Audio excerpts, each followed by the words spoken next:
vous salue au nom de notre Seigneur Jésus-Christ. Et c'est avec joie que je vous retrouve encore aujourd'hui autour de la parole de Dieu. Mais premièrement, confions ce moment au Seigneur. Seigneur, je te remercie pour ta parole. Seigneur, merci de nous enseigner sur l'importance de la soumission. Seigneur, merci de donner à chacun la révélation que quand nous sommes soumis aux autorités de nos vies, nous attirons la bénédiction sur nous. Au nom de Jésus-Christ. Amen. Le message que nous diffusons aujourd'hui s'appelle « Josué, serviteur de Moïse » et le sous-titre est « Le doulos ». Ceci est un message que le pasteur Jean-Claude a donné en 2015 à Paris lors d'un séminaire que le pasteur Novi D. Maving avait organisé dans son église Beacon Church. C'était l'occasion de l'ordination de 2 serviteurs, dont le pasteur Blaise Louzolo. L'enseignement d'aujourd'hui nous parle de l'importance d'être un serviteur. Et le plus grand exemple de serviteur est celui, bien sûr, de notre doulos, Jésus-Christ.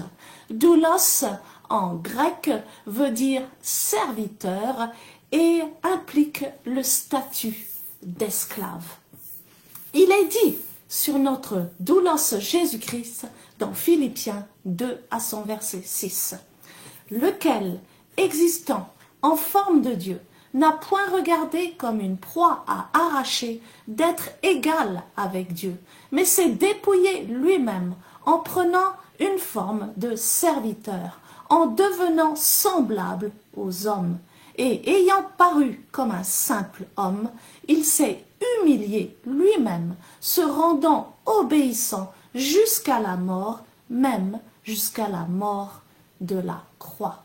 Et le pasteur Jean-Claude nous donne 4 principes spirituels ou 4 étapes par lesquelles on peut passer pour accéder à un ministère oint et efficace. Et le premier principe, c'est être serviteur ou être servante. Et avant donc de devenir serviteur de Dieu, il faut avoir été le serviteur d'un homme ou d'une femme de Dieu. Josué a servi Moïse pendant 38 ans. Josué était appelé le serviteur de Moïse. Et c'est seulement après la mort de Moïse qu'il a été appelé le serviteur de l'Éternel. Élisée avait servi Élie pendant 20 ans. Dans des tâches pratiques, il versait de l'eau sur les mains d'Élie. Jésus lui-même n'est pas venu pour être servi, mais pour servir. Le deuxième principe, c'est le principe de la soumission. Le serviteur doit être soumis et il doit être sous la mission de quelqu'un. Et le pasteur Jean-Claude nous dit, si tu ne travailles pas sous la mission de quelqu'un, il te sera difficile d'avoir ta propre mission. Tu dois travailler sous la mission de quelqu'un, c'est ainsi que l'onction va se déverser sur toi. Et la soumission n'a rien à voir avec la supériorité ou l'infériorité. La preuve, Jésus-Christ est Dieu et il est devenu serviteur et il a servi jusqu'à la mort. C'est pourquoi Dieu l'a souverainement élevé et ressuscité. Le troisième principe est le principe de la détermination. Et le mot opposé au mot servir est le mot quitter. Okay? Celui qui est déterminé ne quittera pas. Amen. Et la tentation sera grande et le véritable serviteur sera testé. Amen. Il sera testé de quitter parce qu'il aura été percé. Et le pasteur Jean-Claude nous explique que l'esclave dans Exode 21, après 7 ans de service, avait le choix d'être libéré. Mais s'il aimait son maître et voulait rester avec lui, alors son maître lui perçait l'oreille avec un poinçon pour montrer que l'esclave lui appartenait. Telle est notre relation avec notre Seigneur, notre Maître Adonai. Nous lui appartenons. Alors, un serviteur ne doit pas être surpris lorsqu'il sera percé. Il arrivera un moment où le serviteur préférera même quitter sans avoir reçu la bénédiction. Et le pasteur illustre ce principe avec l'histoire d'Agar et sa maîtresse Sarah dans Genèse 16 à 21. Et le pasteur nous explique aussi comment Élisée a dû user de beaucoup de persévérance pour suivre le prophète Élie jusqu'au bout. Amen. Les fils des prophètes ont tenté de le décourager, mais Élisée a suivi Élie jusqu'au bout et le manteau du prophète Élie est tombé sur lui alors que son maître était enlevé. Et Élisée a reçu le double de l'onction d'Élie. Et ceci nous amène au 4e point, le transfert. Le transfert est pour ceux qui servent jusqu'au bout. Il ne faut pas s'arrêter avant. Et le pasteur nous dit, sois serviteur, sois soumis, sois déterminé et tu recevras le transfert. Malheureusement, beaucoup se découragent et quittent leur pasteur ou leur église sans avoir reçu la bénédiction. Et le pasteur ajoute, si c'est ton cas, c'est à toi de poser un acte de réconciliation. Retourne chez ton pasteur ou l'autorité en question et Dieu va faire quelque chose. Car quand tu es soumis à une autorité, même s'il y a des temps d'injustice, Dieu finira par se lever pour changer les choses en ta faveur, parce que tu es soumis. Amen. Je termine avec 2 annonces. Je vous rappelle premièrement que les inscriptions sont ouvertes pour la prochaine session, la prochaine rentrée de l'école biblique Tétélestai qui commencera en septembre prochain. C'est une école biblique en ligne et gratuite qui a été fondée par le pasteur Jean-Claude. Les cours ont déjà été enregistrés et la majorité des cours ont été donnés par le pasteur Jean-Claude Ponsou. Je vous invite donc à vous inscrire sur notre site lafoivictorieuse.org ou à nous téléphoner au 00 353 87 419 56 70 ou à nous écrire à notre adresse email pasteurjc@gmail.com. La deuxième annonce, c'est que vous êtes invités à la rencontre des amis de la foi victorieuse qui sera le samedi 28 juin à Paris. Le thème sera « Va avec la force que tu as ». Et ce sera une rencontre autour de la parole de Dieu et autour de la prière. N'oubliez pas d'inviter vos amis, ils seront bénis et vous serez bénis. Prions. Seigneur, merci Seigneur.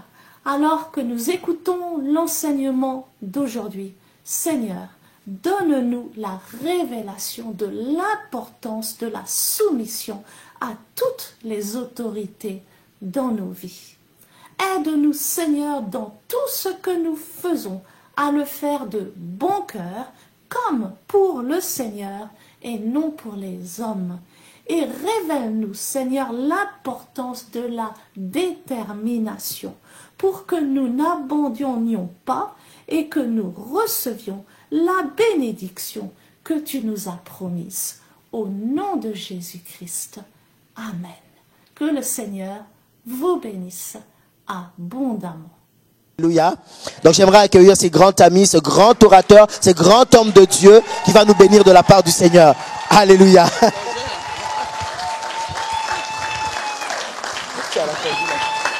Il exagère, hein, vous trouvez pas? Merci, merci. Amen. Alors c'est par rapport à cela que nous avons choisi comme thème à traiter Josué, serviteur de Moïse. Amen. Josué, serviteur de Moïse. Seigneur, je te rends grâce pour ce moment que tu nous donnes de parler de toi. Merci pour ton esprit. Merci pour ta parole. Merci pour ton onction. Merci pour ton action dans la vie de chaque personne ici présente. Merci parce que nous ne retournons pas comme nous sommes venus, mais nous retournons remplis de toi, d'enseignements, de révélations. Merci pour une seule parole qui amène la révolution dans la vie de quelqu'un. Seigneur, au travers de ces 2 jours que nous allons passer ensemble, que ton esprit soit libre de toucher, guérir, délivrer, enseigner, changer, transformer, opérer des miracles, des signes et des merveilles dans la vie de tout un chacun, dans le nom précieux de Jésus-Christ de Nazareth. Amen. Alors comme je disais tout à l'heure, notre thème c'est Josué, serviteur de Moïse. Et c'est à l'occasion de l'ordination de la sœur Lydie et de notre frère Blaise, qui vont devenir des anciens demain. Et je ne pense pas que c'est un hasard si le pasteur Novi les a choisis pour leur donner cette position d'anciens dans l'église. Je pense qu'ils ont été choisis. Le Seigneur les a mis dans le cœur de l'homme de Dieu parce que d'abord, ils ont servi.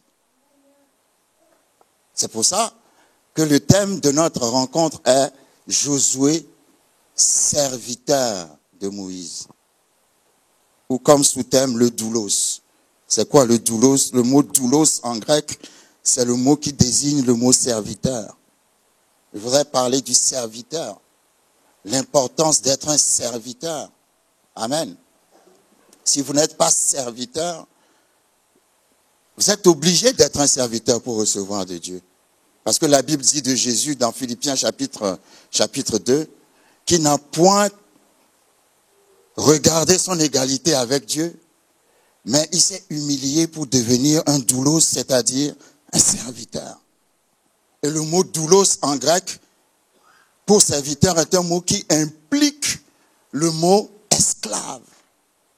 Amen. Vous savez, dans l'Ancien Testament, quand vous lisez Exode 21, il y avait une loi concernant les esclaves. Cette loi disait que quand vous avez un esclave chez vous, vous pouvez garder l'esclave pendant 6 ans, mais la 7e année, vous devez libérer l'esclave. Et même la loi du jubilé, qui est une fête qui est fêtée tous les 50 ans. Tous les 50 ans, les esclaves sont libérés, les serviteurs sont libérés. Amen. Pour retrouver la liberté.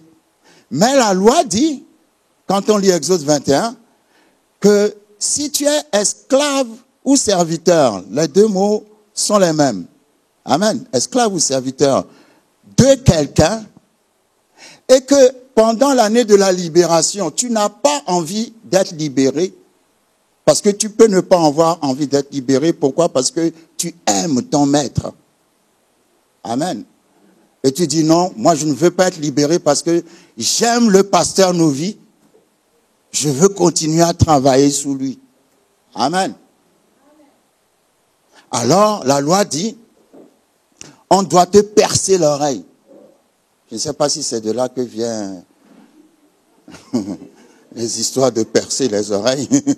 On doit te percer l'oreille et on doit mettre dans ton oreille un signe, quelque chose qui vient de l'emblème de la famille où tu es esclave. Ça veut dire que tu as choisi librement d'être esclave ou serviteur parce que tu aimes ton maître. Amen. C'est pour ça que le mot serviteur sous-entend esclave, mais pas esclave dans le sens négatif de la chose. Par exemple, quand vous avez le nom de Dieu Adonai, qui signifie l'Éternel est mon maître, ça parle d'une relation d'esclave à maître. C'est-à-dire, tu es son esclave. Tout ce qu'il te demande, tu n'es plus à toi-même. D'ailleurs, la Bible dit, ne savez-vous pas que vous ne vous appartenez plus à vous-même? Amen. Tu appartiens entièrement au maître, Adonai. Amen. Donc, c'est une relation de serviteur à maître ou d'esclave à maître. C'est très fort. Amen. Et Jésus-Christ lui-même, quand il est venu sur la terre, la première chose qu'il a montré, c'est comment être un serviteur. Ou une servante pour les femmes. Amen. Dans un pays asiatique, je ne sais plus si c'est la Chine ou si c'est le Japon, il y avait un père qui a envoyé son enfant pour aller faire un stage, une formation chez un maître. La formation devait durer 1 an. Mais à la moitié de l'année, l'enfant est revenu à la maison. Et le papa était très surpris parce que, l'année ne s'est pas encore terminée. Alors, le papa a pris l'enfant avec lui et est parti voir le maître. Et il a dit au maître, comment se fait-il que tu as libéré mon enfant si tôt? Est-ce que l'année scolaire n'a pas été payée? Le maître a dit, oui, l'année a été payée. Est-ce que mon enfant a été impoli avec vous? Le maître a dit, non, votre enfant n'a jamais été impoli avec moi. Qu'est-ce que mon enfant n'assiste pas au cours? Le maître dit, si, votre enfant assiste toujours au cours. Alors le père lui dit, mais alors comment se fait-il que vous le relâchez alors que l'année n'est pas encore finie? Et le maître va dire au père, parce que votre enfant ne m'aime pas. Alléluia. Je vais vous dire quelque chose. Vous ne pouvez jamais recevoir de quelqu'un si vous n'aimez pas la personne. Vous ne pouvez pas servir quelqu'un que vous n'aimez pas et recevoir de cette personne. Parce que le canal de transfert, c'est pas ton service, c'est l'amour. Tu reçois de quelqu'un parce que tu sers la personne avec amour. Amen. Si tu sers la personne avec amour, ce qui est dans la personne va utiliser le canal de l'amour. Vous vous souvenez, quand Jésus après sa résurrection, avant qu'il parte, il a parlé avec Pierre. Puisqu'il a établi Pierre, disons comme berger ou pasteur. Il a dit, tu fortifieras tes frères. Amen. Et quand il parlait à Pierre dans Jean chapitre 21, il a dit à Pierre, ça c'était le transfert qui s'opérait. Mais qu'est-ce qu'il lui a dit? Il lui a dit, Pierre, m'aimes-tu? Alléluia. Tu ne peux pas transférer l'onction à quelqu'un qui ne t'aime pas. M'aimes-tu? Pendant 3 fois, il lui a posé la question et Pierre était même gêné. Pierre a dit, mais Seigneur, tu sais que je t'aime. Mais pourquoi Jésus lui a posé la question 3 fois, m'aimes-tu? Parce que Pierre l'a renié 3 fois. C'était une opération de délivrance en même temps. À chaque fois qu'il dit je t'aime, ça annule à chaque fois qu'il l'a renié. Amen. Mais le transfert ne peut pas se faire sans l'amour. Je ne comprends pas les serviteurs qui n'aiment pas leur maître ou leur maîtresse. Si tu n'aimes pas ton maître ou ta maîtresse, reste à la maison. Alléluia. Tu ne recevras rien de cette personne. Amen. Mais l'onction, vous savez, nous parlons de Josué, serviteur de Moïse. Josué a servi Moïse pendant à peu près 38 ans. La relation entre Josué et Moïse était tellement forte. Josué ne s'appelait pas Josué, je crois qu'il s'appelait Osée ou Osée. Et c'est Moïse qui a changé son nom en Josué, qui signifie en fait Jésus. Alléluia. Dans l'Ancien Testament, nous voyons l'Ancien Testament et le Nouveau Testament. C'est quoi la différence entre Moïse et Josué? Avec Moïse, devant la mer Rouge, Dieu a dit à Moïse, lève le bâton, et la mer s'est divisée en deux. Ça, c'est l'Ancien Testament. Dieu fait les miracles. Dieu fait tout pour toi. Mais avec Josué, qui est l'image de Jésus, l'image de la foi, quand Moïse n'était plus là, et qu'ils étaient arrivés devant une autre mer, ou un fleuve, le Jourdain, qu'est-ce que Dieu lui a dit? Dieu a dit, commencez à marcher dans l'eau, et c'est quand ils ont mis le pied dans l'eau que le fleuve s'est divisé. Ça veut dire que nous sommes dans une dispensation où tu dois d'abord faire un pas de foi pour que le miracle arrive. Mais avec Moïse, tu n'as pas besoin d'un pas de foi. Dieu fait le miracle pour toi. Mais maintenant, tu dois dire à ton voisin, tu dois mettre le pied dans l'eau. Amen. Mais vous verrez dans la vie de Josué que Josué aussi a envoyé des espions à Canaan. Comme Moïse en avait envoyé à Canaan. Sauf que Moïse en avait envoyé 12, mais Josué va en envoyer 2. Moïse a divisé la mer Rouge en 2, mais Josué a vu le fleuve de Jourdain se diviser en 2.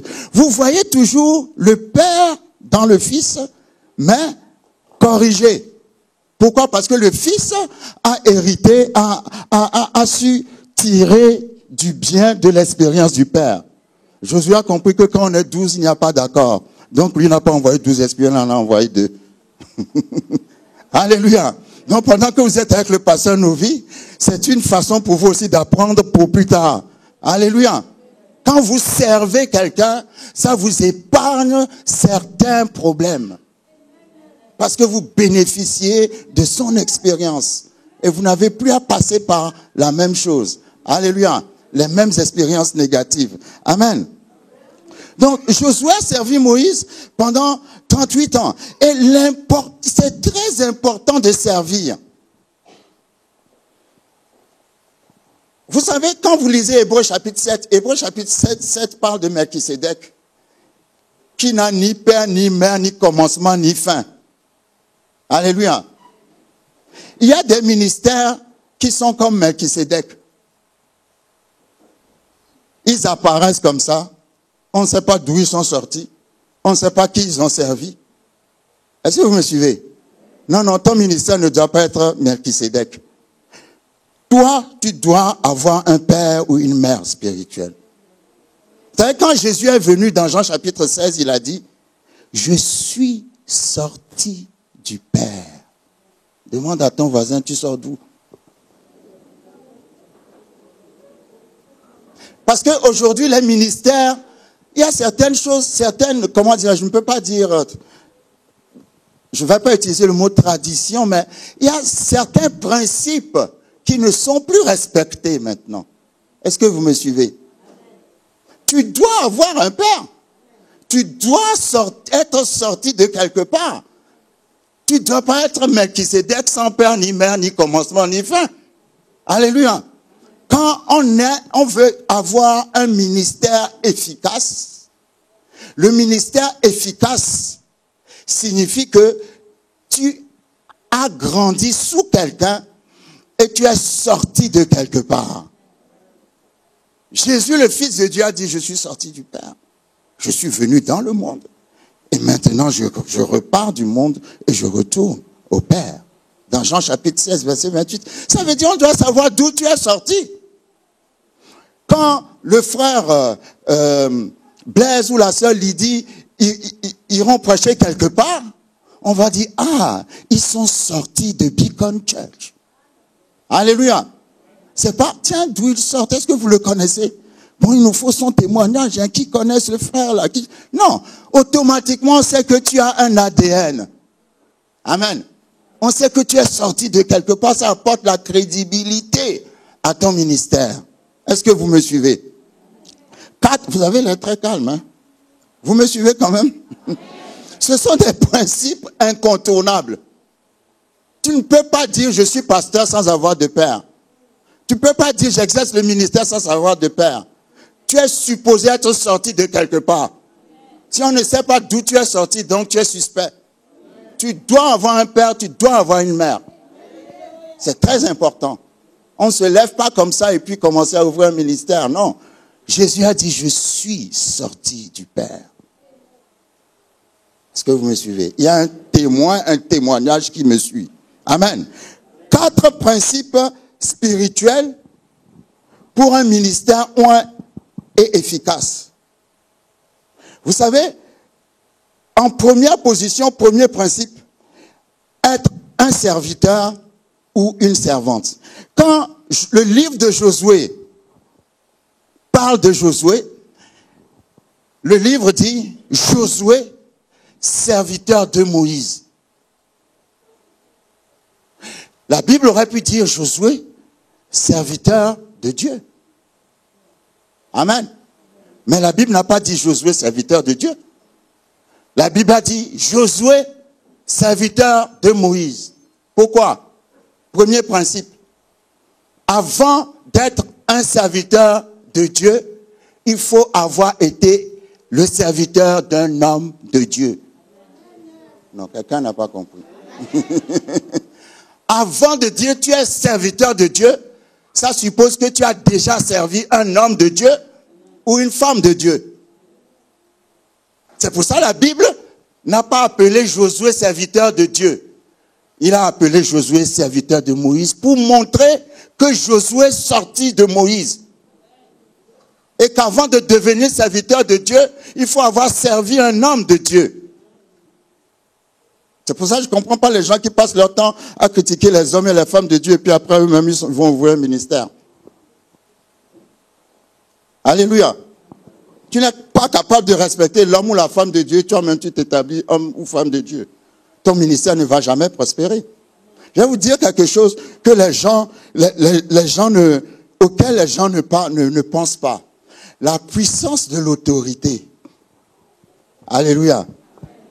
Quand vous travaillez sous une autorité, même si vous considérez cette autorité comme, cette personne comme une idiote, aussi longtemps que cette personne est une autorité sur vous, l'autorité a le pouvoir sur vous.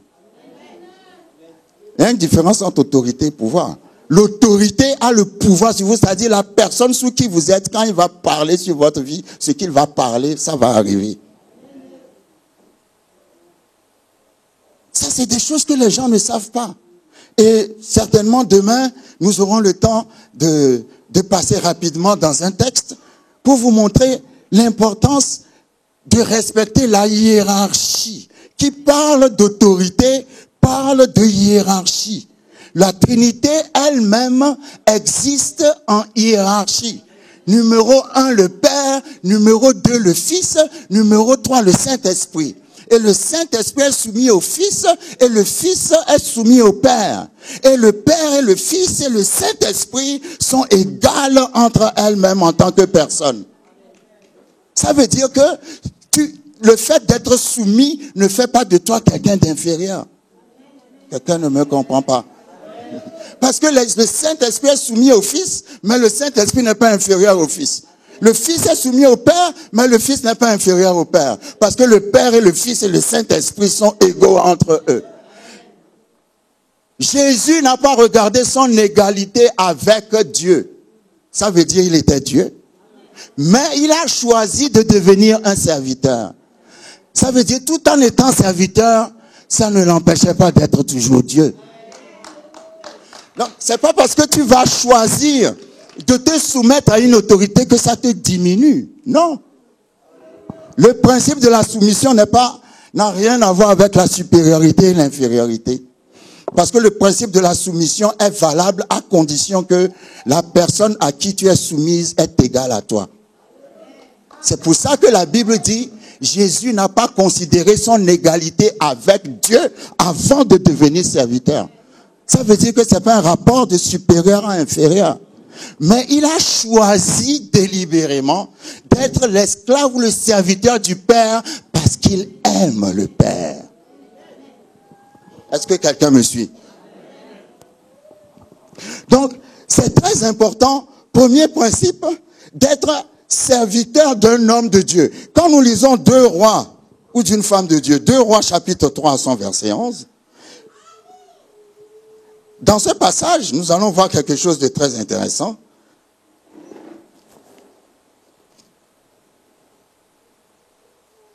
Élie, le prophète Élie, venait d'être enlevé. Amen. Comme Élie a été enlevé, il y a eu dans le pays une crise de prophètes. Mais le roi Josaphat voulait recevoir une parole du Seigneur. Dans 2 Rois chapitre 3 verset 11, la Bible dit, « Mais Josaphat dit, n'y a-t-il ici aucun prophète de l'Éternel par qui nous puissions consulter l'Éternel? » Amen. Maintenant, analysons la réponse. L'un des serviteurs du roi d'Israël répondit, « Il y a ici Élisée, fils de Shaphat, qui versait l'eau sur les mains d'Élie. » Qu'est-ce qu'Élisée faisait? Il prophétisait avec Élie. Peut-être il lavait les vêtements d'Élie. Peut-être il nettoyait les chaussures d'Élie. Peut-être qu'il versait de l'eau sur les mains d'Élie après que Élie ait mangé la semoule, je ne sais pas. Mais la description qu'on a faite de son service, c'est pas qu'il prophétisait avec Élie. Qu'est-ce qu'il faisait? Il versait l'eau sur les mains d'Élie. Et qu'est-ce que le roi dit? Le roi dit, allez me le chercher. La parole est avec lui. Ah, quelqu'un ne me comprend pas. S'il a servi Élie et que Élie n'est plus là, c'est que ce qui était sur Élie est venu sur lui. Allez me le chercher. Mais il a servi Élie en versant de l'eau sur les mains d'Élie, pas en faisant la concurrence avec le pasteur. Il n'a pas servi Élie dans les choses spirituelles. Il a servi Élie dans les choses pratiques. Tu dois venir balayer l'église. Tu dois venir ranger les chaises. Tu dois faire la vaisselle. Tu dois servir le pasteur. Si le pasteur n'est pas dispo, maman pasteur n'est pas dispo, tu dois aller à la maison pour garder les enfants du pasteur, donner les biberons, faire la semoule, préparer la... Come on! Dis à ton voisin, come on! Le service qu'on te demande, c'est pas viens prêcher avec moi. Le service qu'on te demande, viens me servir. Aujourd'hui, les gens dans les ministères font concurrence avec les pasteurs. Est-ce qu'on a été appelés ensemble? C'est pas parce qu'on est arrivé ensemble dans le même pays qu'on a été appelés ensemble. Alléluia. Il versait de l'eau sur les mains d'Élie. Le roi dit, la parole est avec lui. Comment tu reçois l'onction? En servant dans les choses pratiques. Pas toujours, oui, c'est toujours toi qu'on doit avoir la première place. Nous ne sommes pas là pour être servis. Ça, c'est Jésus qui l'a dit.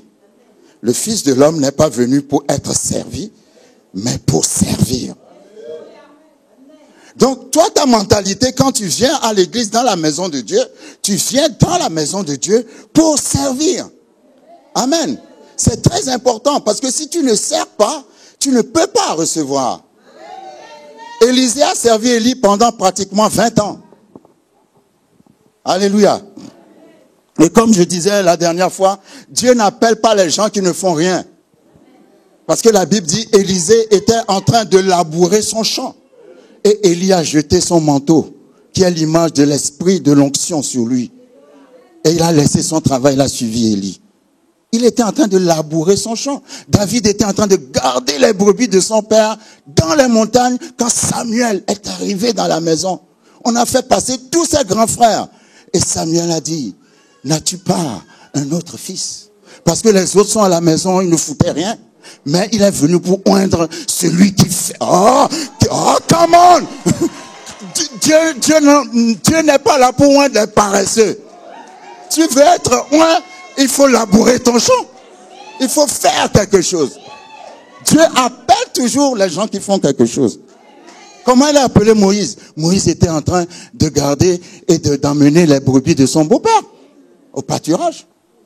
Il n'est pas à la maison. Il faisait quelque chose. Tu dois faire quelque chose dans la maison de Dieu. Et c'est à partir de là que il y aura quelque chose qui va arriver, qui va faire que bon, Dieu va t'emmener à un niveau supérieur. Amen. Deuxième principe pour, vous savez, pour avoir un ministère oint et efficace, vous savez, le mot soumission cache deux mots, le mot sous et le mot mission. Quelqu'un qui est soumis, c'est quelqu'un qui est dans la mission de quelqu'un. C'est quelqu'un qui est sous la mission de quelqu'un. Je vais vous dire, vous savez, Joseph, qui a été vendu par ses frères, on a menti dans son compte, finalement il s'est retrouvé en prison, et puis après il est sorti de la prison pour devenir premier ministre. Là. Il n'est pas devenu premier ministre sans rien faire. Comment il est devenu premier ministre? Il est devenu premier ministre après avoir discerné le rêve des serviteurs de Pharaon. Le mot rêve a un synonyme, c'est le mot vision. Il a travaillé dans le rêve des serviteurs de Pharaon. Et à cause de ce travail, il a pu réaliser son propre rêve en devenant premier ministre comme Dieu lui a promis. S'il n'avait pas travaillé le rêve, dans le rêve des serviteurs, s'il n'avait pas discerné leur rêve, on n'aurait jamais su qu'il était un discerneur de rêve. Il ne serait jamais devenu premier ministre. Amen. Si toi, tu ne travailles pas dans la mission de quelqu'un, ça sera difficile pour toi de réaliser ta propre mission. Donc, deuxième principe, à mon sens, c'est vrai, on a parlé de serviteurs, c'est pratiquement la même chose. Être dans la mission de quelqu'un, il y a des serviteurs qui ne sont pas soumis. Non seulement tu dois être serviteur, mais tu dois être soumis. Tu dois être sous la mission de la personne que tu sers. Alléluia. Je ne sais pas quel passage c'est, je sais que le fils de Saül, qui s'appelait Jonathan, a été faire la guerre, et il a gagné la guerre, mais il a dit que c'est son père qui a gagné la guerre. Non, vous n'avez pas compris. Il n'a pas dit, oh, moi je suis plus fort que mon père, hein. C'est moi qui ai gagné la guerre. C'est lui qui a fait la guerre, mais il a dit que c'est Saül qui a gagné. Est-ce que tu sais donner la gloire, le respect, la victoire à ton pasteur? Ou bien, le pasteur a prié pour la sœur, ça n'a pas marché, mais moi, quand j'ai prié, la sœur était guérie en même temps. Alléluia. Je vais vous dire quelque chose. Hein. Les dons sont donnés par la troisième personne de la Trinité, le Saint-Esprit. Le ministère est donné par la deuxième personne de la Trinité. Donc, c'est pas parce que tu as un don que tu es supérieur à ton pasteur, parce que la deuxième personne vient avant la troisième personne. Alors, quelqu'un n'a pas compris. La deuxième personne vient avant la troisième. Les ministères sont donnés par Jésus, Éphésiens chapitre 4. Les dons sont donnés par le Saint-Esprit. Donc, tes dons ne peuvent jamais faire que tu es au-dessus de ton. Tu peux ressusciter les morts, faire tout ce que tu veux. Ça ne veut pas dire que tu as le ministère. Ah, vous me comprenez pas.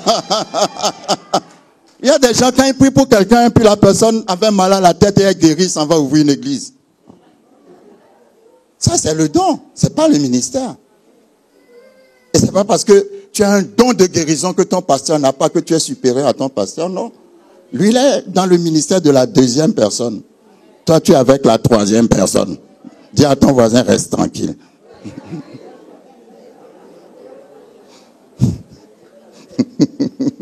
Alléluia. La soumission, travailler sous la mission de quelqu'un, c'est prendre la mission de cette personne pour ta propre mission. Est-ce que vous me suivez? C'est tout ce que tu fais, tu ne le fais pas pour ton intérêt personnel, mais tu le fais pour la mission dans laquelle tu travailles. Parce qu'en fin de compte, la gloire revient à Jésus. Et nous travaillons pour Jésus. C'est pour ça que c'est très important. Quand tu es serviteur dans la maison, dans la mission de quelqu'un, prends cette mission comme ta mission. Et ce qui est dans cette mission va se déverser sur toi. Et je vous dis, je le dis toujours, Noé avait bu, n'est-ce pas? Son fils s'est moqué de lui, n'est-ce pas? Est-ce qu'en buvant, c'est une bonne chose? Mais quand il a maudit son fils, est-ce que ça a agi ou ça n'a pas agi? Ah. Pourquoi ça agit? Parce qu'il a l'autorité de son fils. C'est pour ça que je dis que l'autorité a le pouvoir sur toi. Quand tu sers l'autorité, tu n'exposes pas l'autorité. Tu n'exposes pas la nudité de ton pasteur. Tu ne vas pas dire aux gens, oui, le pasteur a tel problème, il a tel ceci. Non. Cet enfant a exposé la nudité de son père. Venez voir, venez voir, venez voir. Mais quand ses frères sont venus, qu'est-ce qu'ils ont fait? Ils ont marché à reculons. Ils n'ont pas voulu voir la nudité de leur père et ils ont couvert la nudité. Quand il s'est réveillé, est-ce qu'il les a bénis ou les a maudits? Pourquoi nous ne voulons jamais couvrir la nudité de nos pasteurs? Tu es toujours la première personne à aller faire les songi, raconter des choses qui ne sont pas vraies. Des fois même tu en rajoutes encore juste pour salir l'homme de Dieu. Tu exposes le ministère dehors.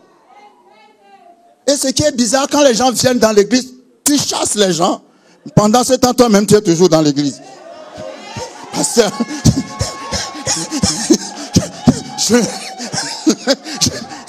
je ne comprends pas. C'est des choses que nous avons vues dans notre vie. On en a vu des choses dans notre vie, hein, pasteur. Toi, tu es dans l'église, quand les autres viennent, tu chasses les autres, mais toi-même, tu es toujours là.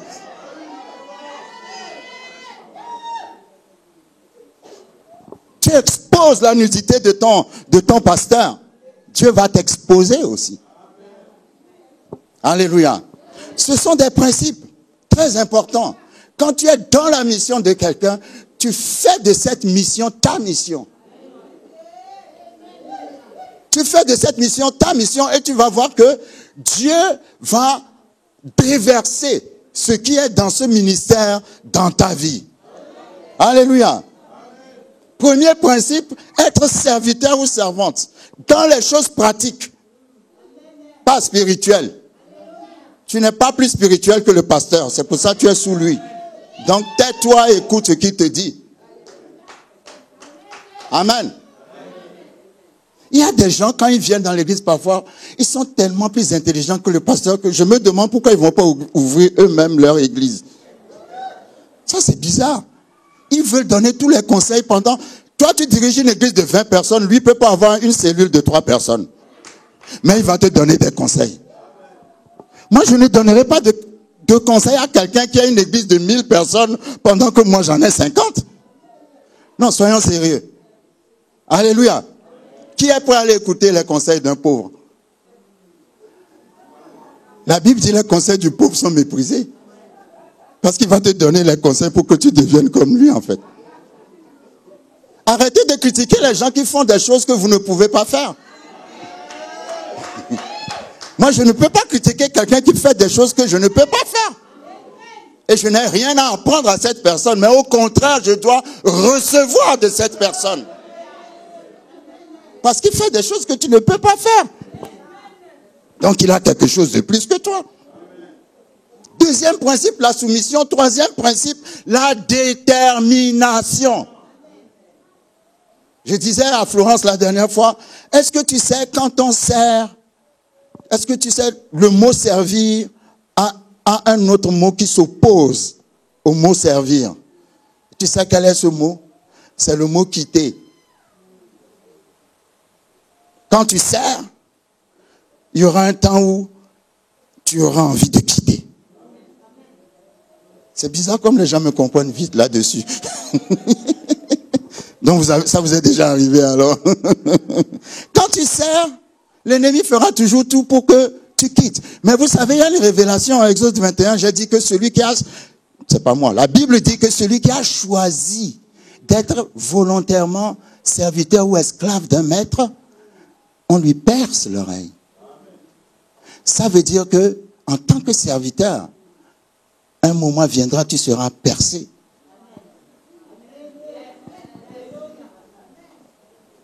Quand Jésus était sur la croix, il a été percé, oui ou non? La Bible dit qu'on l'a transpercé. Le serviteur est toujours transpercé. Il y aura un temps où tu vas être transpercé. Mais souviens-toi que tu as choisi de servir par amour et que tu dois être transpercé. Ça, c'est fort. Parce que quand tu es transpercé, tu as envie de quitter. Mais tu n'es pas là pour quitter, tu es là pour servir. C'est dur, c'est difficile. Et c'est pour ça que j'aime ce passage dans Colossiens, je ne sais plus quel chapitre, qui dit que dans tout ce que vous faites comme travail, ne le faites pas pour les hommes, mais faites-le comme si c'est pour le Seigneur. Parce que quand on te fait des injustices, tu te dis, c'est pas grave, c'est pour le Seigneur. Quand c'est difficile, tu te dis, c'est pour le Seigneur. Quand on te transperce, tu te dis, c'est pour le Seigneur. Les principes que nous voyons ne sont pas seulement valables dans l'Église. C'est valable dans les gouvernements. C'est valable dans les associations. C'est valable dans les familles, dans la structure familiale, où il y a une tête qui est au-dessus du reste. Amen. C'est valable dans les entreprises, où tu as ton employeur qui crie sur toi tous les jours, mais tu dois rester tranquille. Est-ce que vous me suivez? C'est dans beaucoup de domaines où tu dois être soumis à l'autorité. Je vais vous dire quelque chose. Agar, dans Genèse chapitre 16, se moquait de Sarah quand Sarah a eu Isaac. Et Sarah a commencé à maltraiter Agar, qui était là. Quand tu es serviteur ou servante, un moment va venir où tu vas avoir l'impression que tu es maltraité. Est-ce que vous me suivez? Qu'est-ce qu'elle a fait, Agar? Elle a fui. Genèse 16. Mais quand elle a fui, arrivée dans le désert, l'ange de l'Éternel est venu lui parler. Et l'ange lui a dit, retourne comme chez Sarah. C'est-à-dire, retourne là où on te transperce. L'ange n'a pas dit, oh, tu as bien fait. Je t'ai amené de l'eau parce que tu es dans le désert pour boire. C'est bien, il faut fuir. Non, non. L'ange a dit, là où ça chauffe, là, retourne là-bas.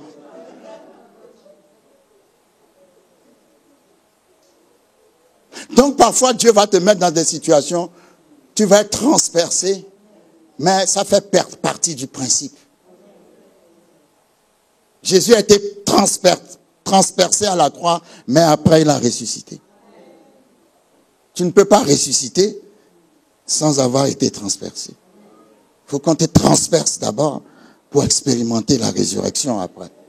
Amen.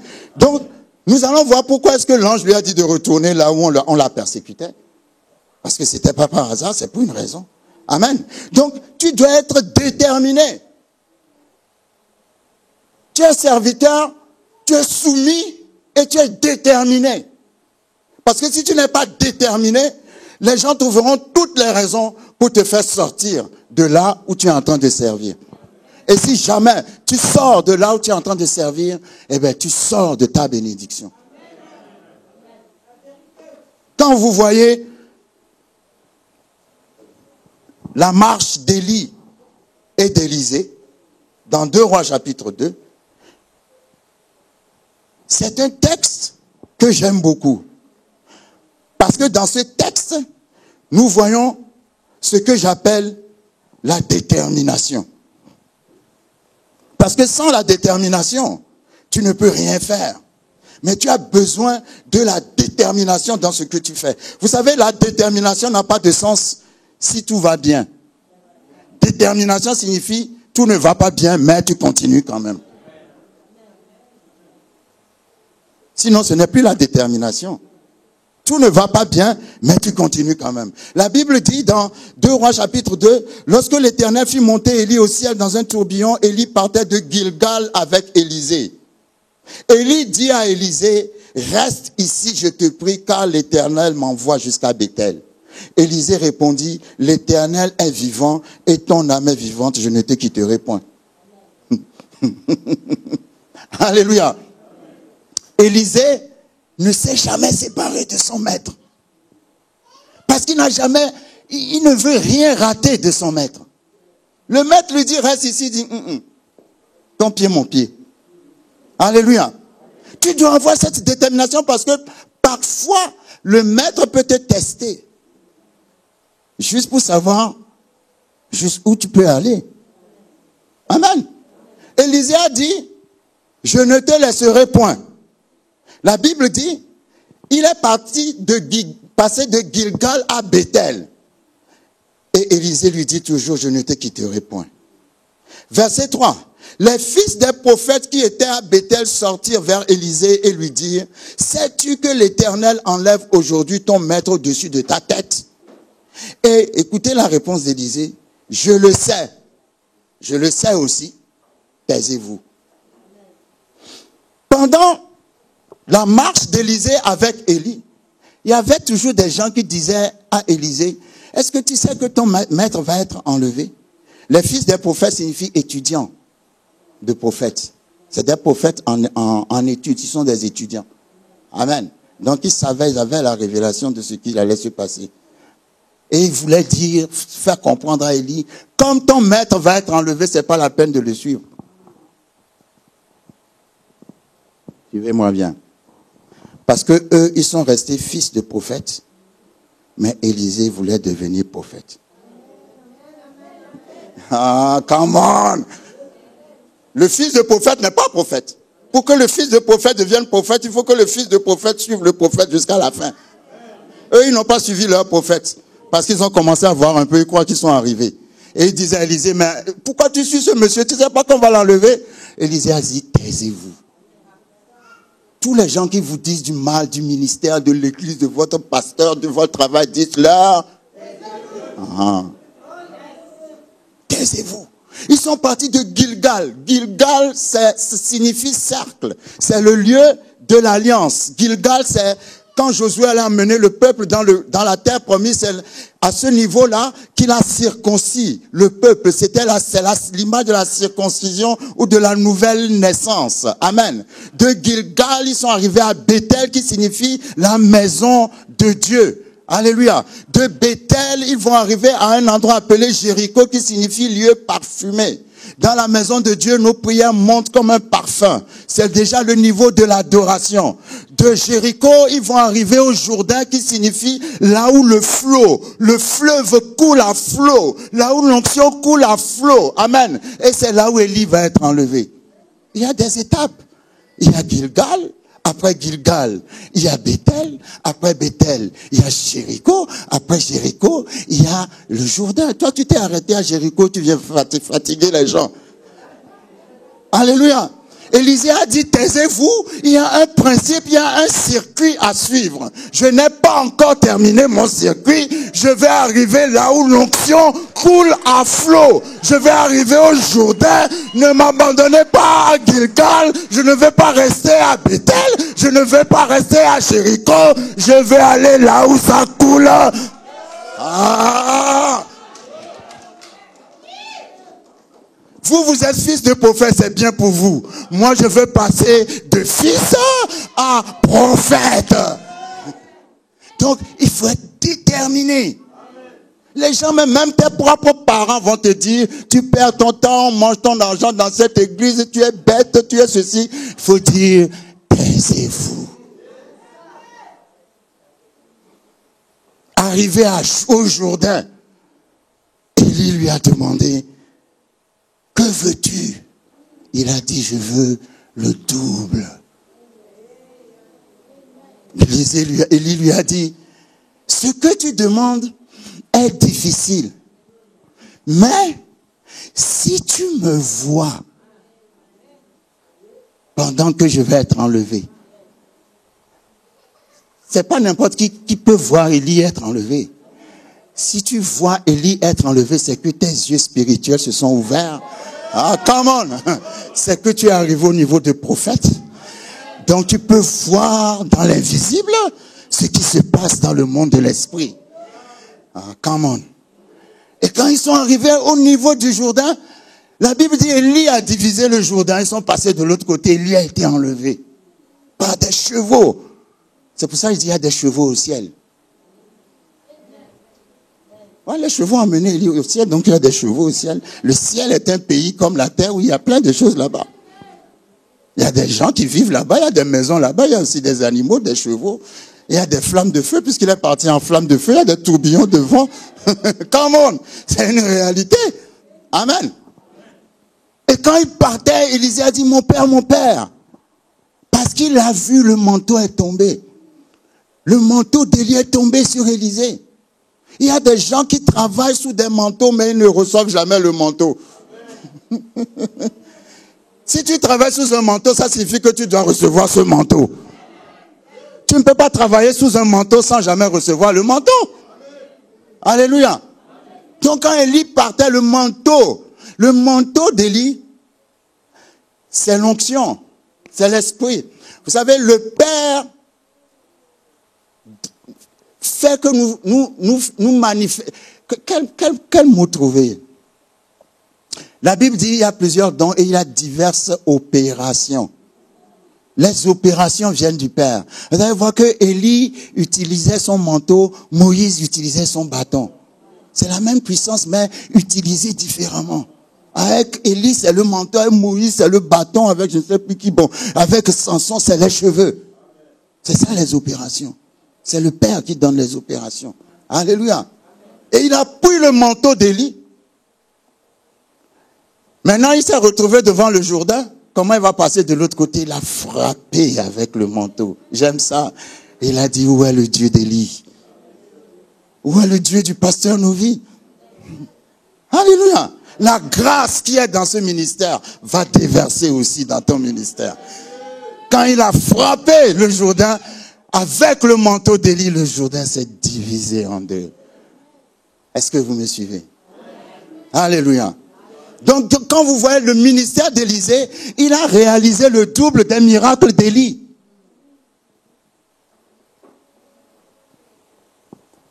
Élie a fait 7 miracles. Élisée en fera 14.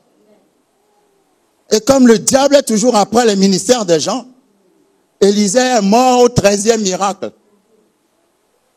Et le diable devait sauter sur son sabot et puis sur ses cornes en disant, j'ai gagné. Mais la Bible dit, on a enterré Élisée, il est devenu un squelette, n'est-ce pas? Et un jour, on emmenait un mort au cimetière.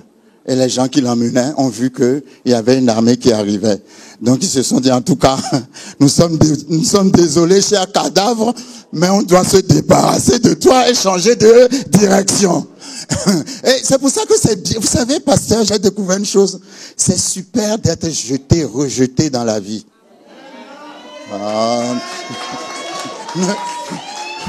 Ne me gardez pas dans vos bras. Je ne veux pas rester. Jetez-moi. Parce que quand vous allez me jeter, Dieu va s'occuper de moi.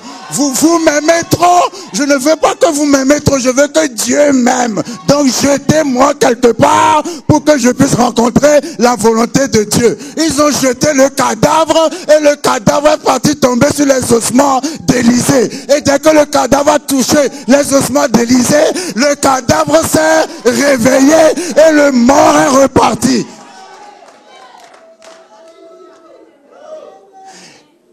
Dieu dit, je finis toujours ce que j'ai commencé. Élisée a servi pour le double. Il n'a pas pu accomplir le double avant de mourir. Mais même mort, ses ossements ont fait le 14e miracle. C'est pour ça que je dis, il y a Ézéchiel 37 au milieu de nous. L'esprit de la résurrection. L'esprit de la résurrection. L'esprit de la résurrection. En 4e position, 4e principe, j'appelle ça le transfert. Le transfert ne s'opère pas en ton temps. Le transfert, non, pas en ton temps, quand tu veux.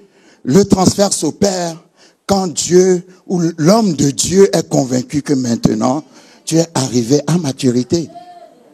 Alléluia. C'est pas toi qui détermine. C'est Dieu qui le fait au travers de l'homme de Dieu. C'est pour ça quand Agar a décidé de partir, l'ange de l'Éternel lui a dit, retourne. Pourquoi?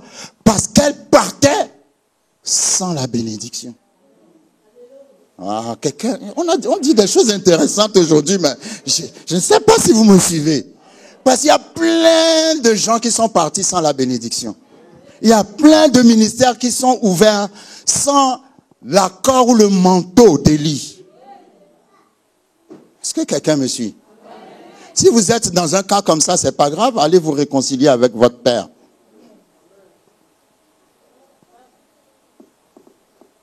Allez vous réconcilier avec votre père. Parce que Dieu est un Dieu de réconciliation. Il y aura des choses qui ne vont pas fonctionner dans ton ministère. Parce que tu es mal parti.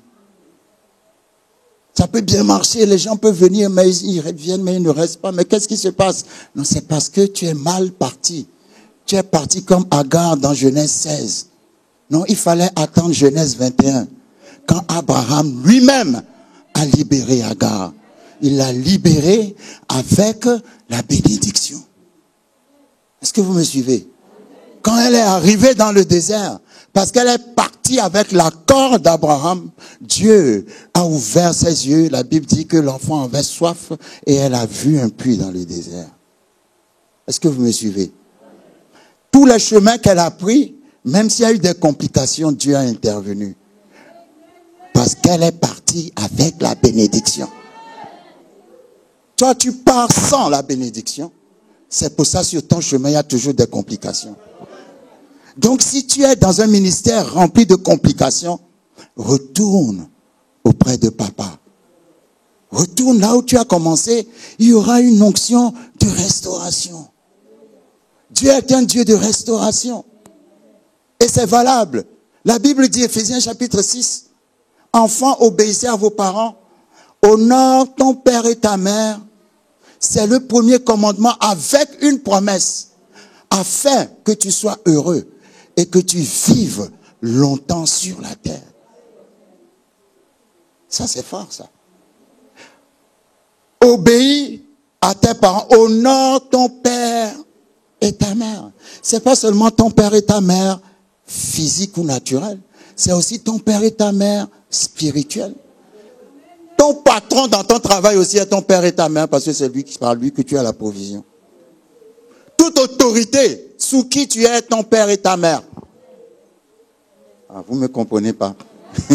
Toute autorité sous qui tu es est ton père et ta mère.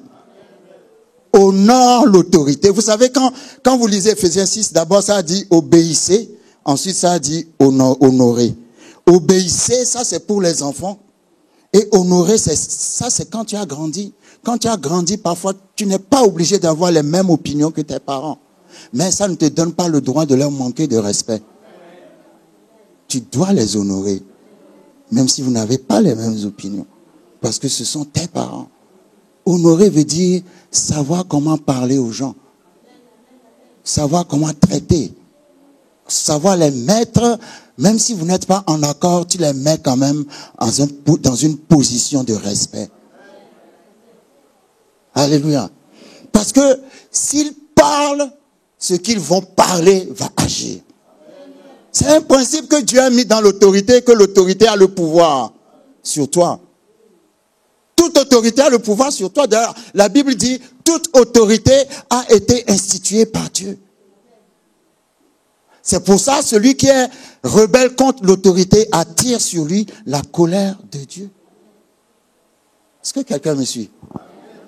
Tu dois honorer ton autorité. Oui, le patron te parle mal, mais tu l'honores.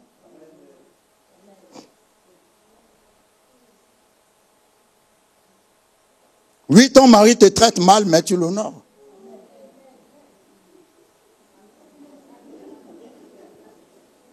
Oui, ta femme te traite mal, mais tu l'honores. Pourquoi les gens rient? Alléluia. C'est important d'honorer les gens, les autorités sous qui on est.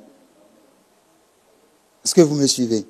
Parce que si le cœur du pasteur est avec toi, Je suis désolé pour le diable. Hein.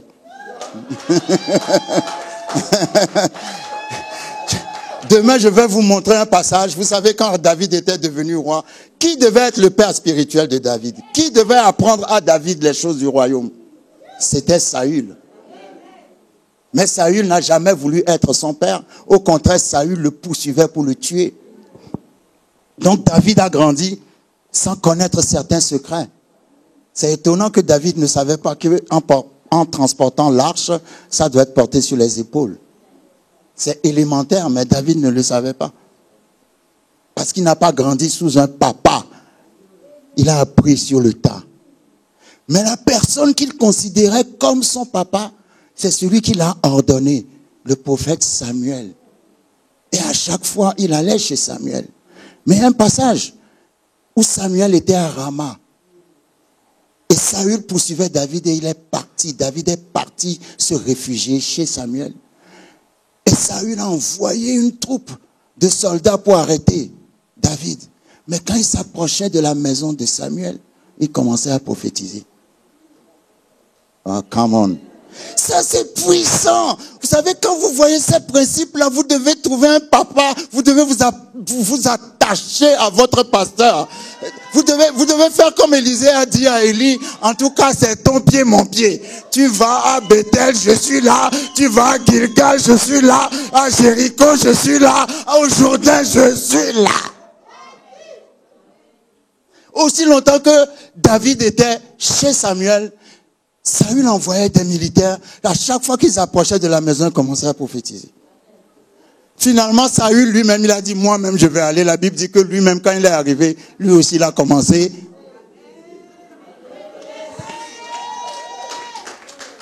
Vos ennemis prophétiseront.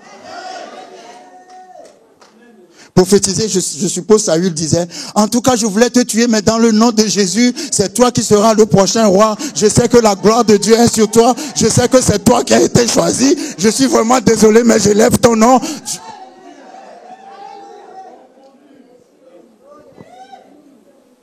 C'est formidable hein, quand les ennemis te bénissent. Amen. Parce que David était avec Samuel. Il y a des endroits où le diable ne peut pas vous atteindre.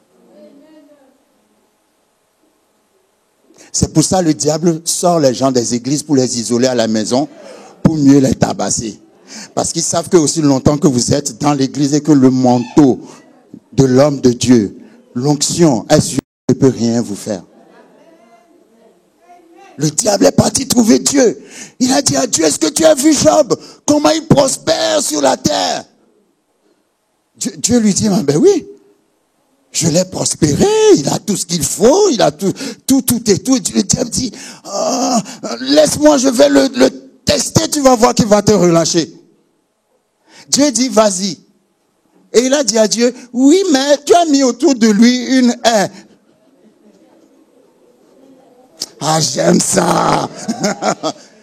Le diable ne pouvait pas attaquer Job tant que Dieu n'a pas enlevé la haie.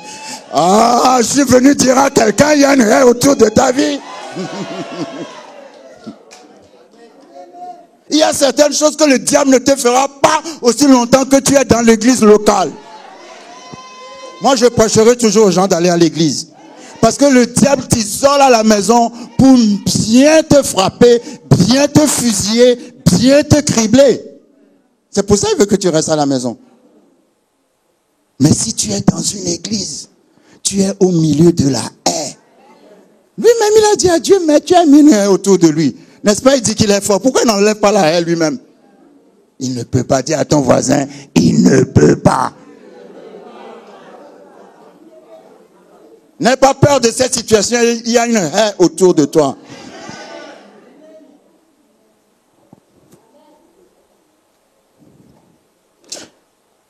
Le transfert est important.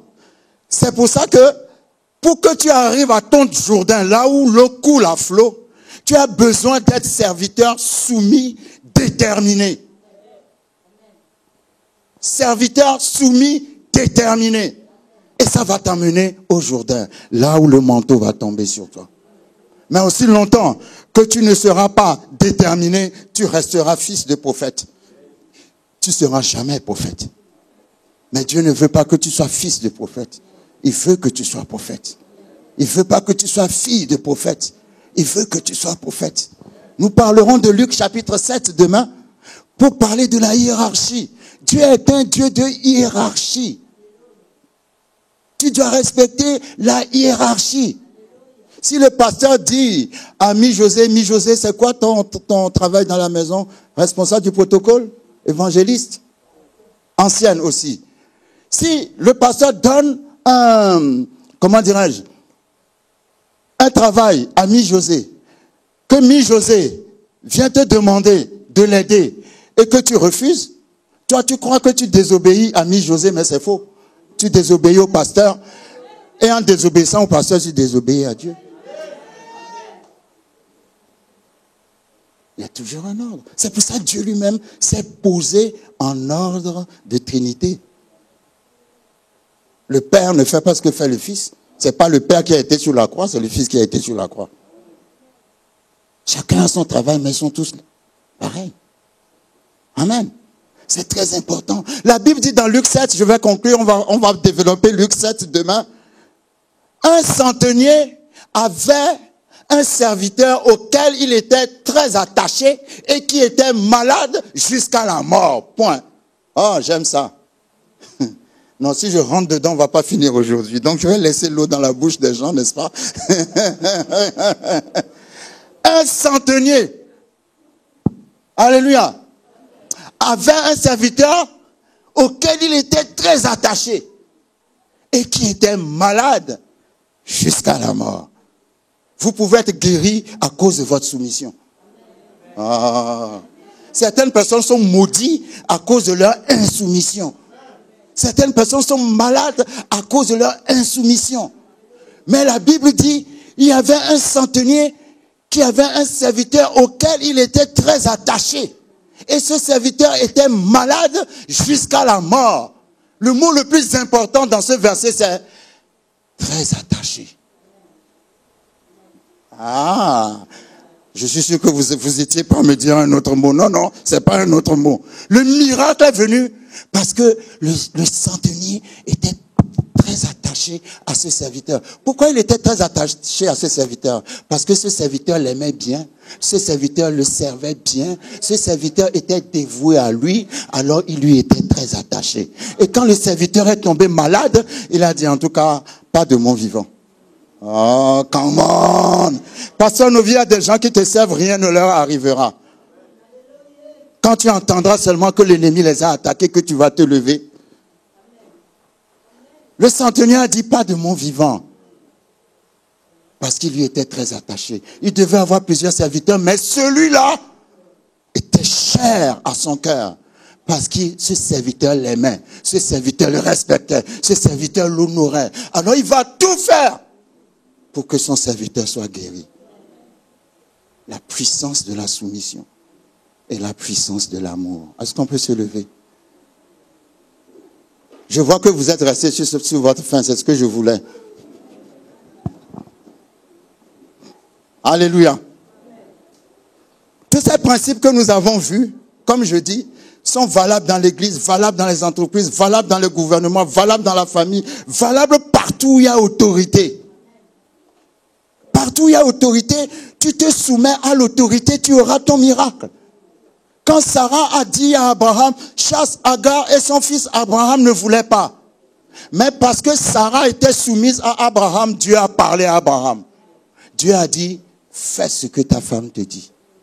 Quand tu es soumis sous une autorité, même s'il y a des temps d'injustice, Dieu finira par se lever et changer les choses en ta faveur. Parce que tu es soumis. Alléluia.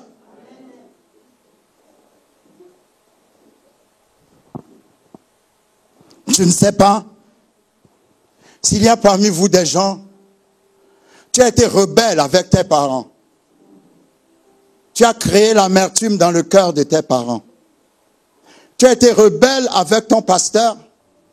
Tu as créé l'amertume dans le cœur de ton pasteur. Tu as été rebelle avec ton mari ou avec ta femme. tu as été rebelle avec une autorité. Et parce que tu as été rebelle avec cette autorité, il y a quelque chose, il y a un blocage quelque part dans ta vie.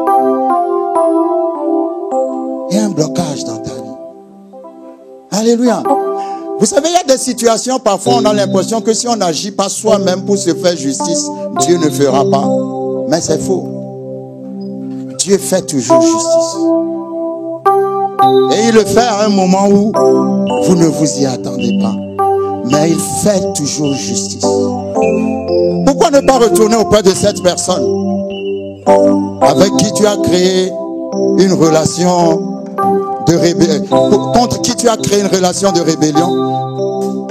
On n'a pas besoin de prier pour certains cas. C'est à toi d'aller chercher à te réconcilier. Jésus a dit à ce malade, tes péchés te sont pardonnés. Il n'a pas prié pour lui, hein. Il a dit, tes péchés te sont pardonnés, et il a été guéri automatiquement. Toute restauration n'a pas besoin de prière, mais il y a des choses que tu dois faire. Quelqu'un doit appeler son père, quelqu'un doit appeler sa mère, quelqu'un doit retourner auprès d'un oncle chez qui il a grandi. Quel que soit ce qui s'est passé, c'est lui qui t'a soutenu.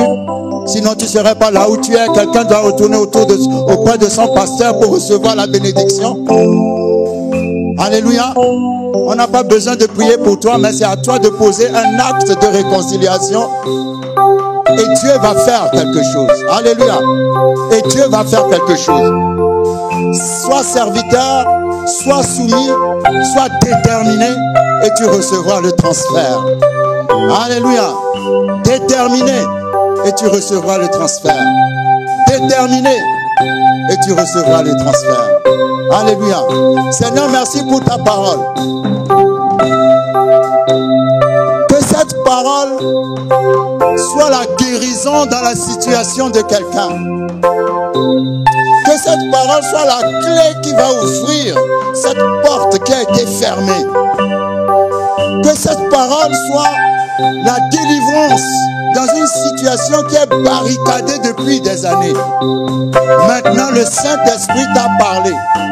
Le Saint-Esprit t'a montré là où l'erreur a été commise.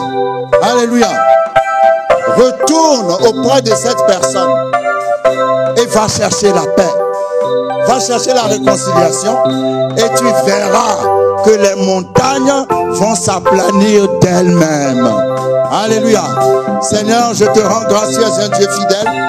Merci de ce que cette parole qui est esprit et vie continue d'administrer ton esprit et ta vie à chaque situation impossible, à chaque problème sans solution, à chaque montagne qui se dresse devant tes enfants, dans le nom puissant de Jésus-Christ. Amen. Amen. Que Dieu vous bénisse.